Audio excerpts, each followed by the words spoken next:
A nivel internacional, el que nos ayuda siempre a comprender los distintos hechos que suceda es nuestro amigo Gonzalo Fioreviani, analista internacional. ¿Cómo te va, Gonzalo? Muy buenos días. Muchas gracias una vez más por el contacto con Telediario Federal.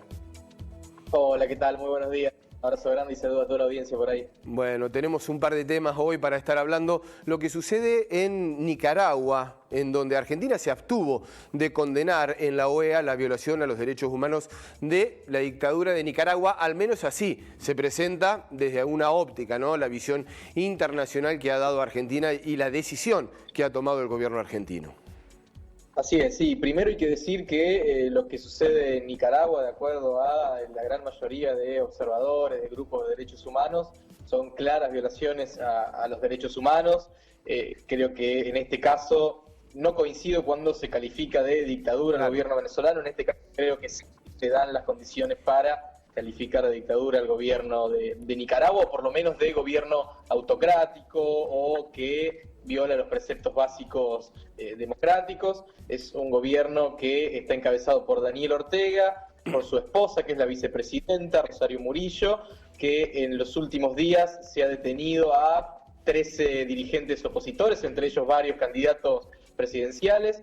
El próximo 7 de noviembre de este año va a haber elecciones presidenciales en Nicaragua, pero donde solo podrán presentarse en principio los candidatos que apruebe el gobierno del país, es decir, claro, los candidatos opositores libres no pueden presentarse a las elecciones de Nicaragua, por lo tanto no podemos hablar de elecciones democráticas libres, ¿no? En ese sentido, ayer hubo una condena de la Organización de los Estados Americanos, de la OEA, de la Corte Internacional.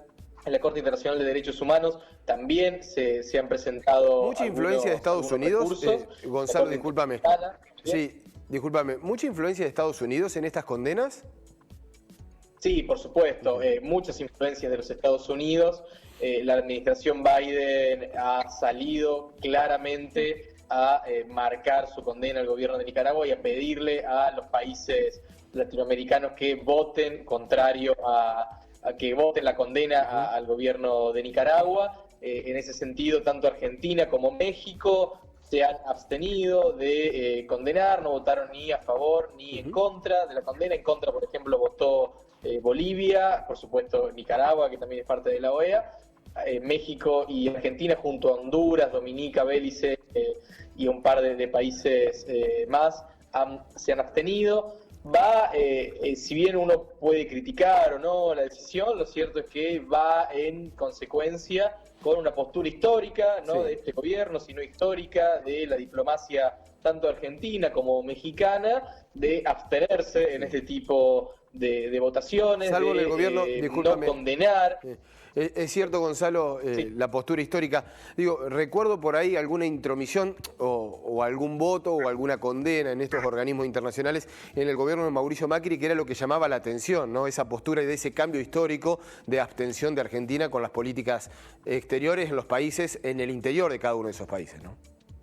Así es, sí, durante el gobierno de Macri hubo ahí un cambio en lo que respecta a política exterior que fue contra la postura histórica de Argentina, de respetar el principio de autodeterminación de los pueblos y de no injerir en los asuntos internos de otros estados, ¿no? Entonces, en ese sentido, la votación de Argentina y México ayer fueron absolutamente coherentes con nuestra historia diplomática, a diferencia de lo que sucedía en el gobierno anterior, ¿no? ¿Bolivia condenó a Nicaragua?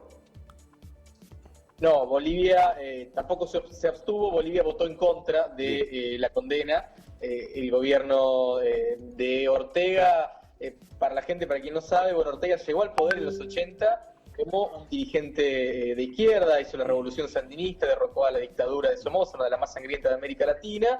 Se presenta a sí mismo como un hombre de izquierda. Lo cierto es que en los últimos años, tras su vuelta al poder en 2006, históricos dirigentes sandinistas se han mostrado como disidentes y han denunciado que ha habido un giro en política interna, que ya no es más un gobierno de izquierda como lo había sido en los años 80, pero en materia de política internacional, sus alianzas sí siguen siendo gobiernos de este tipo, como por ejemplo el gobierno de Bolivia, el gobierno de Venezuela, el gobierno de Cuba. Sin embargo, hacia adentro lo que critican los históricos militantes y dirigentes sandinistas es que no es un gobierno de este tipo. Gonzalo, ¿cómo es la reacción del pueblo nicaragüense? Si es que está presente, si hay manifestaciones con respecto a estos hechos que vos estabas mencionando, que son gravísimos, ¿no? La detención de los opositores y algunos otros.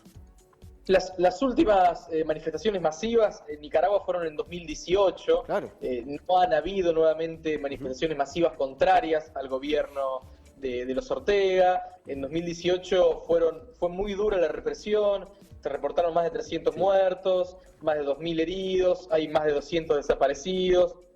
Entonces, no han vuelto a haber manifestaciones de este calibre contra el gobierno.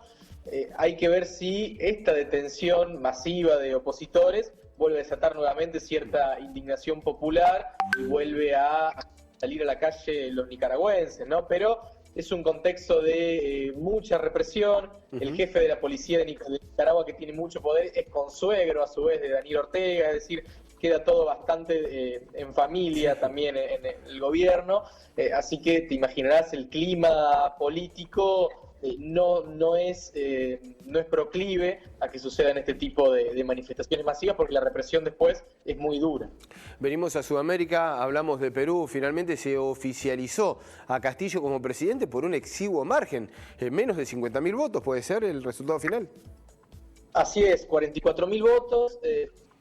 Ya tenemos presidente electo en Perú, si bien Keiko Fujimori todavía sigue insistiendo en reclamos, sigue hablando de fraude, ya esto quedó absolutamente descartado, inclusive por Estados Unidos, inclusive por la OEA, que han asegurado que no ven ningún indicio de irregularidad en la elección. La verdad que pensar que alguien como Castillo, con un partido independiente, que viene un maestro rural, sin ningún vínculo con la élite ni con el poder político, puede haber llegado a cometer un fraude, bueno, no tiene mucho asidero con la realidad. Ya a fin de julio asumirá la presidencia.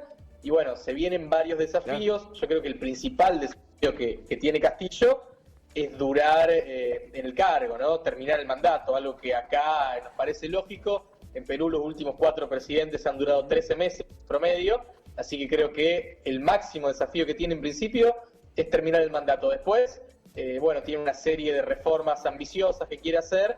Hay que ver cómo las logra. Qué difícil va a ser gobernar, ¿no? Tanto para Keiko Fujimori, sin caso de ganado, para Castillo mismo. Digo, esto de plantear reformas políticas con este exiguo margen, con una gobernabilidad absolutamente bajo la lupa, digo, allí en Perú. Por supuesto, y además en un contexto donde de 130 diputados, Castillo solo va a contar con 35 en el Congreso peruano, 35 propios. Necesariamente va a tener que negociar con otros partidos independientes o de centro izquierda o de izquierda para lograr tener gobernabilidad. Para la gente que quizás no lo sabe, en Perú, para poder nombrar a tu gabinete te lo tiene que aprobar el Congreso. Claro. Esto ya, vamos, impide... Ya va a ser difícil poner tu gabinete.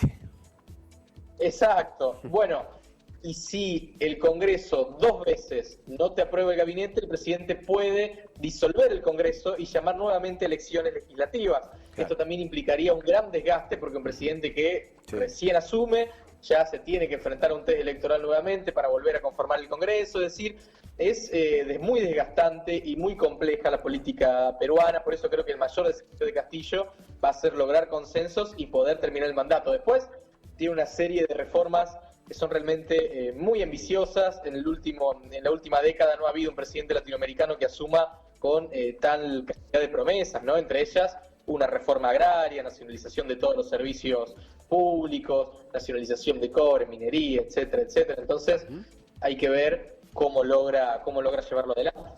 Gonzalo, muchísimas gracias como siempre por el contacto con Telediario Federal. Un abrazo. Muchísimas gracias a ustedes. Hasta la próxima. Hasta luego.